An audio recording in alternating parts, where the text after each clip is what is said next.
Hi, and welcome to class 6 of Particle Fundamentals and Fuzzy Logic. So in this class, we're going to do a little bit of rig integration. And I think it's a really important bridge to be able to use particle attributes outside of the particle system. And a rig, of course, is one of the most complex things that we could be controlling with particles. It might be a bit simpler if there is just rocks or some type of volumetric effect afterwards. But let's see what's going on in terms of how to control the rig and what kind of information we need. So the first thing I want to do is I want to get a mechanism for previewing all these attributes and values. So once again, we'll go to chops because we get to see a nice graph and it's interactive and updatable. Okay, so that'll be our diagnostics. And we can read from the import particles from the system we're working on. And we can do that with the geometry chop. And this should update pretty interactively. And I'm going to switch this to animated. And I'll just start off with shark pulse. We'll make an attribute to record the pulse. And the pulse will be really the most important thing for our animation because it's going to make the shark swim back and forth. Okay, so it's going to record the attribute off the particle of shark pulse, and then it's going to rename it. Yeah, it doesn't really matter because we're just using it to visualize stuff, but it's going to rename it to the same thing in channels. And then we also need a link to our SOP.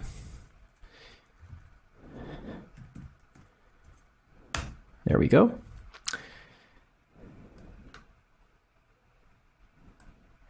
All right, and it errors out because there is no shark pulse. And I also want to get a little utility on here just to be able to refresh the simulation because I made a change in this scene setting the frame to -1, and I'm using that, the start frame to -1. And the reason for that is I'm using that to capture the geometry. So that's a bit out of the scope of what we need, but we do need a refresh button. So I'm just going to change this to parameters. Let's lock our geometry and also another parameters to refresh the simulation. Okay, so that'll be this guy. Okay, so we have our chop and we have something to refresh the simulation. Okay, so let's start by putting on a shark pulse. So here I made the circle a little bigger so that we can see a little more swimming action and we can get a little bit better distance. And diving in here, let's turn back on the seeking behavior.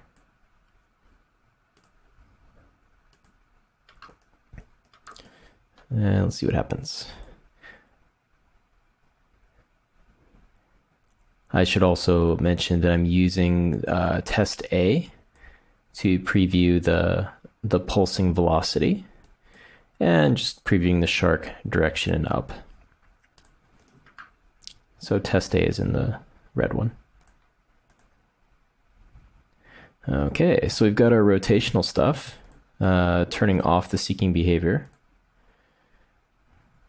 We have the same rotational dynamics at play from the last class. And turning it on,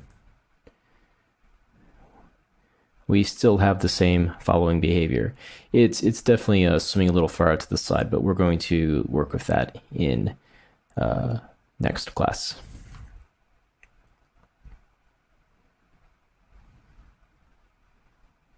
Okay, so every time we get that pulse happening, that's resetting the timer. And for the rig especially, if we had one key piece of information, I think that would be the pulses to trigger an action. It could be triggering a motion capture clip. So I'm going to go to the geometry spreadsheet and go into the seeking behavior, which is where the pulse is happening. Okay, and this is really where it's switching between 0 and resetting the timer. Or it's counting on the timer or a reset. Okay, so this is where we want to add the shark pulse. shark underscore pulse. That has to be this attribute name because I've put that into the rig. So in this lesson, follow the attributes pretty specifically. Okay, if you want to see the shark move. Okay.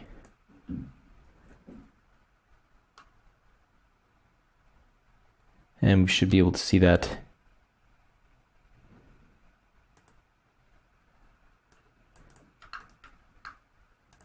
Okay, you might have to hit reset simulation because the reset frame where attributes can be added is actually -1 now. Okay, so every time we get a shark pulse, we see it switch from 1 to 0. And 0 to 1. Okay. So reading that into chops. Okay, now it might take a little while because that was all 2000 frames. And we probably don't want that. That's going to be a bit slow to be working with, but we should notice that the pulses are farther apart, closer together as it's approaching its prey. They'd be farther apart. So we want to change the frame range of the chop so it doesn't cache all of that. I think up to a frame maybe 400 is more than enough just to take a look at what's going on. So I'm going to go over to common in the geometry chop, frames, channel, use start and end, frame 1 to frame 400. And that should be a lot quicker to cache out. And then hitting refresh on the simulation, and we get a new cache. All right, so this is just one sample. All right, so that's really important because we don't want pulses all over the place. And if you have to double check your system, if you're working with a different system, this is a crucial component of getting curves and all sorts of things to work properly, as if it's just a single sample in the floating point world. Okay, so that's the first thing.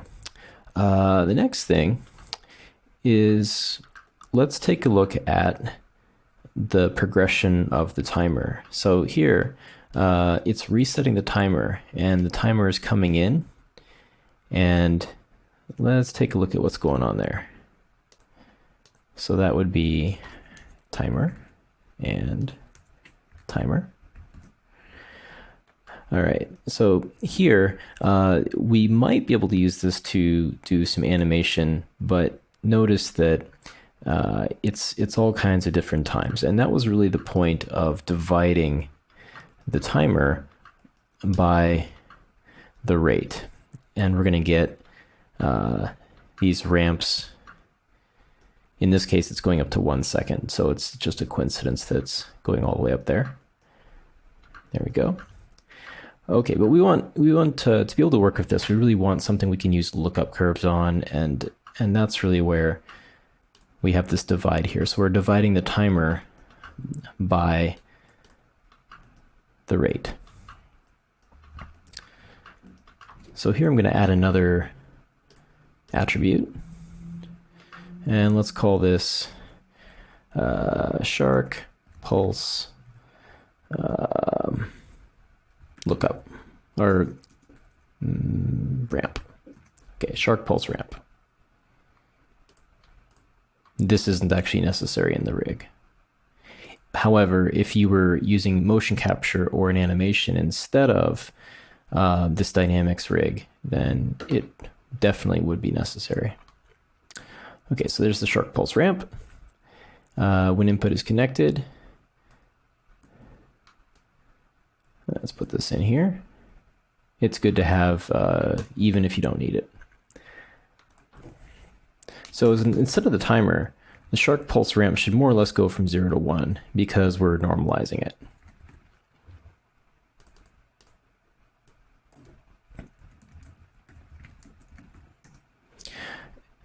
Cool, and there we go. So it's definitely pretty dependent on the rate now.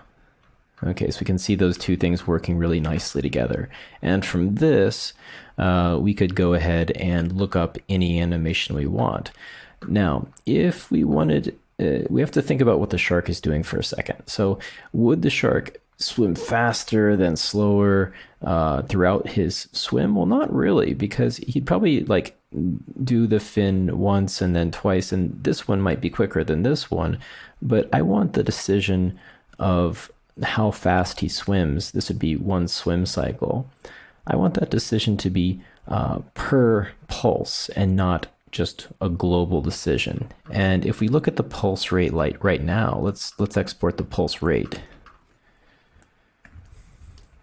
And this has to be this name, shark pulse rate for the rig.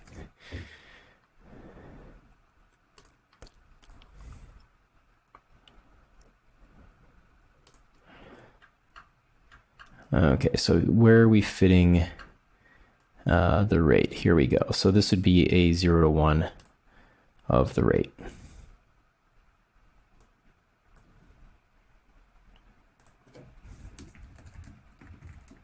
And to view it in chops, just type it in here.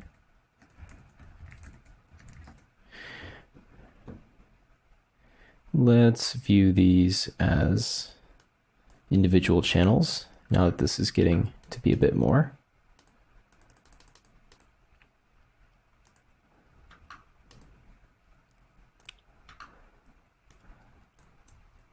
Okay, so there's our pulses. Here's our ramps. And then here's the rate. Okay, so this rate is pulses per second, and it's changing all the time. And you can see where it changes pretty dramatically. We get a bit of a slope in these curves. So instead of doing that, I want this to be per pulse. And this really gets into some of the types of things we might have to do to accommodate a more stringent pipeline or an animation pipeline with all of our particle logic that's going around and happening. Let's just reset the simulation. Okay, so I want this to be one rate per pulse. I don't want this to be in a constant state of flux, because I feel like that would introduce some weird things into the system. It looks fine from a particle perspective, but I think it could be a bit better. So what do we do? Well, we have to form a feedback loop. So the shark pulse rate is being exported. And I'm going to use this node to set the parameter attributes. And I also want to be importing this because I want to be able to hold the pulse rate until I deem it necessary to change it. So I'm going to copy this. And there can only be one node setting parameter attributes. So there we go. Okay, so let's do a two-way switch. If there's a shark pulse,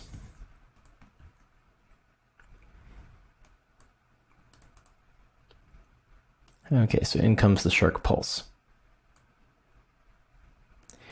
Then I want to use a new shark pulse rate, so that goes in here. However, if there's no shark pulse, I want to keep the existing shark pulse rate. Let's try that. And lo and behold, now we have straight ramps.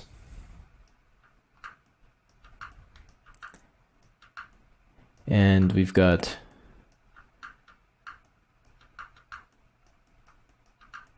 consistent pulse rates. We can use that, and it should be a lot more useful for animations.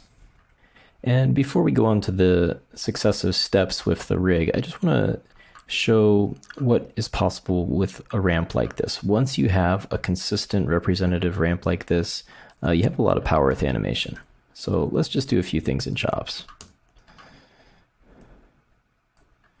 All right, so in comes our ramps. I'm just going to isolate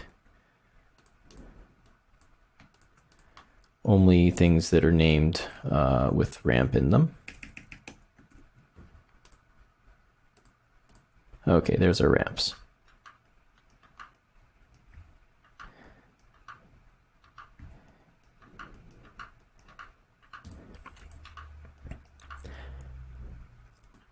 And now let's say we had an animation. So in this case, just so we can see the timing differences, I'm just going to make a sine wave. Okay. And let's make, we don't really need that to be 10 seconds. Let's just try, let's say we had a 2-second motion capture clip. So from second 0 to second 2.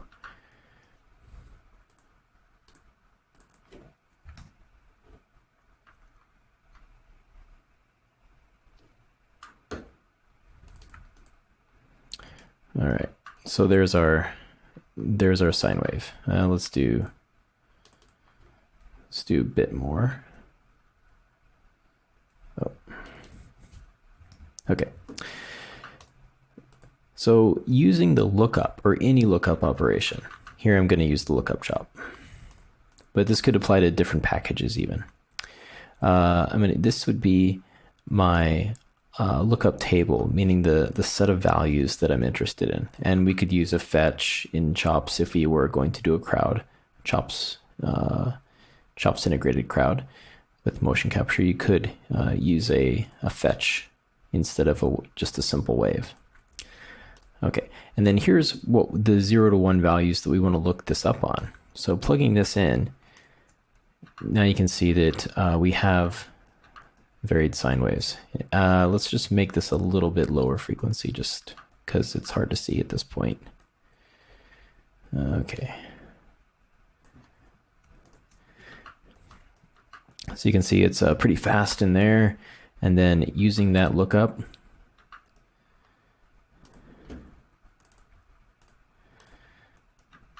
okay, whatever animation we would choose gets copied onto this. Okay, if you had more than one animation channel, so here I'm just going to do chan 0 through 5, or if these were crowd channels, maybe 1 through 5. Okay, so now I have 5 sine waves. Let's offset the phase by, or let's just change the amplitude just so we know they're different. So amplitude plus channel multiplied by 0.1. Okay. So looking at all these graphs together, we've got slightly different sine waves. And using the lookup, now you can see that it's copied them all. If you had more than one character, however, then we need to do something a little differently. So say we have, this is representative of one character, and we have a slower one that's representative of another character. Okay, so that would be slower.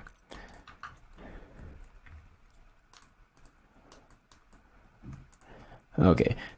And so just plugging that in, by default, it's just going to still use the first channel. So what you'd have to do is all lookup table channels. And then we're going to get this number of channels multiplied by this number of channels. And it's also given us prefixes. Ramp 0, channel 1 through 5, and then ramp 1, 1 through 5. So I'd recommend a rename ahead of time. Just to prefix this with a character ID. 1 through whatever.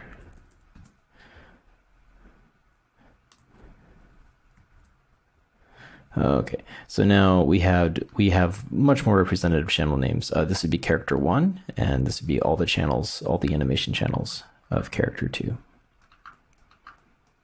And the other nice thing about Chops is it doesn't require those tedious imports and exports with Python scripts. It is fairly responsive and recooks on the fly.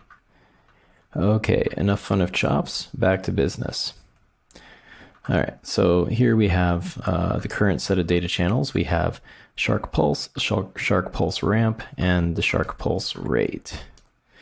Okay, the next thing that I'm requiring for this rig is I want a measurement of how strong these pulses should be. So that would be based on the distance the shark is from the target. I want him to swim in a more thrashing way if he's farther and he needs to accelerate more. So it's really just going to correspond with the acceleration and the velocity that's being added in. So back to our seeking behavior. Let's get right before the pulse intensity ramp, which controls how fast it should swim, therefore controlling how much velocity is also thrown in there. And I just want to be right before here, and let's do a parameter called shark intensity, or a shark pulse intensity.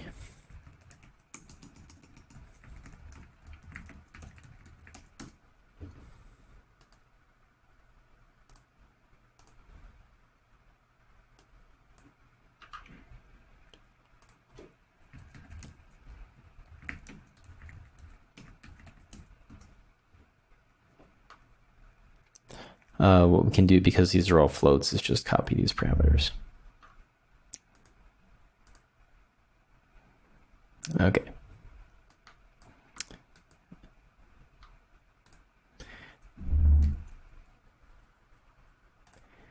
So I see this as a fairly necessary thing, because I'd want maybe a slow walk cycle at the base of an intensity and a fast walk cycle at the top. In this case, it's slow swimming patterns, fast swimming patterns. And finally, I want to know which direction the shark is swimming. So is it going to swim to the left or swim to the right? Now, in chops, there is a count. And that can be really useful as long as you don't mind baking out the entire bit of animation ahead of time. So if we were to get our pulse,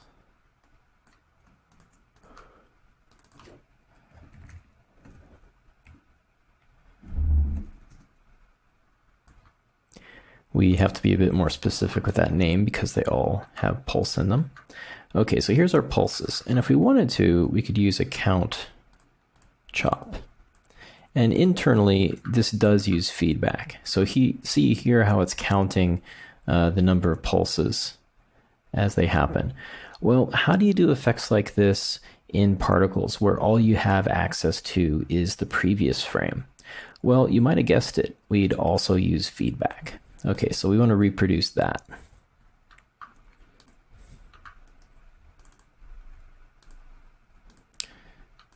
So once again, into our seeking behavior node. And every time there's a pulse, I want to increase the count. So if there's a pulse, I'm going to switch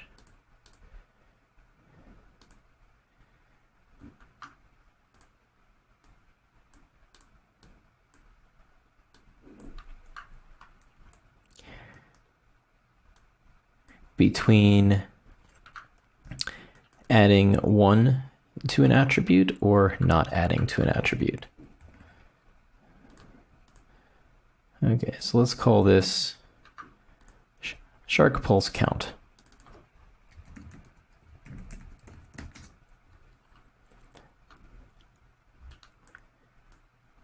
When input is connected and visible, and use this node. Okay, so in comes the shark pulse count.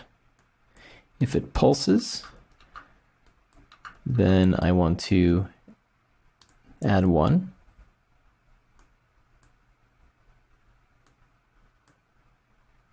And export it. If it doesn't, I just want to keep the previous pulse count. And let's have a look at that. Shark pulse count. And there we have it. So the advantage of this method is that we don't have to cook the entire timeline.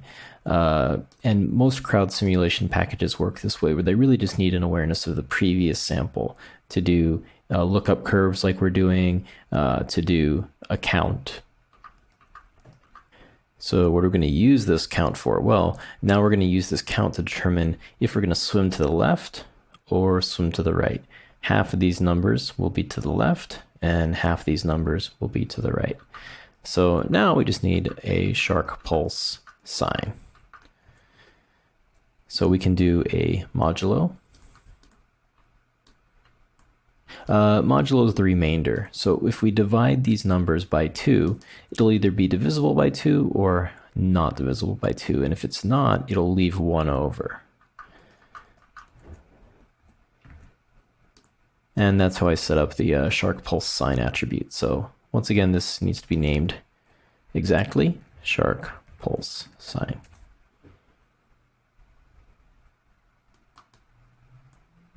This will be an integer. Oh, I should mention as well, not that we need it, but the shark pulse count, that would also be useful as an integer instead of a float.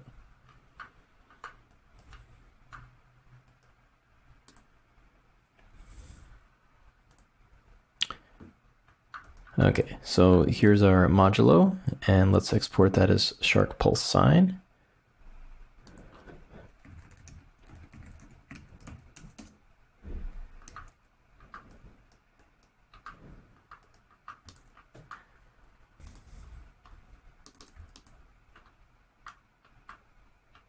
And there we go.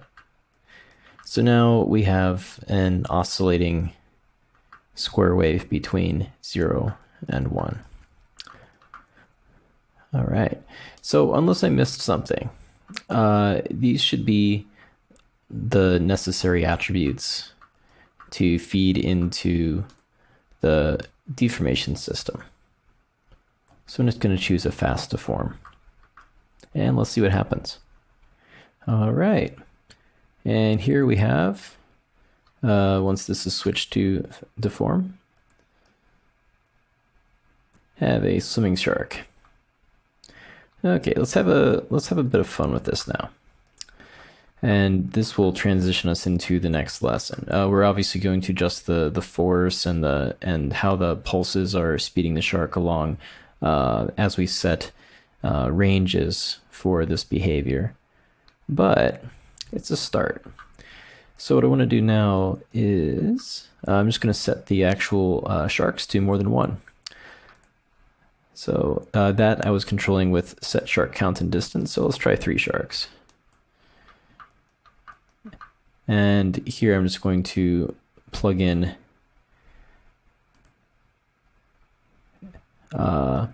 this to the target and view this container instead.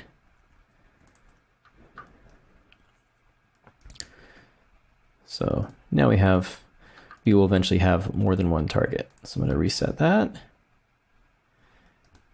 And let's see how this plays out.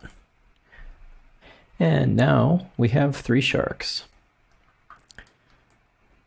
So it should go without saying, but because all of our feedback and forces and velocities and timings attributes are per particle, then whatever the particle's controlling, could be a rig, whatever the particle's creating, rocks, whatever it might be, that's also per particle. And so particles store a unique set of data and can eventually generate unique animations. And okay, so in the next lesson, we're going to fine tune the animation a bit, and then we're going to take a more global approach and work with some environmental factors, such as what's going on in the water and how the water might affect the particle's drag as well as current.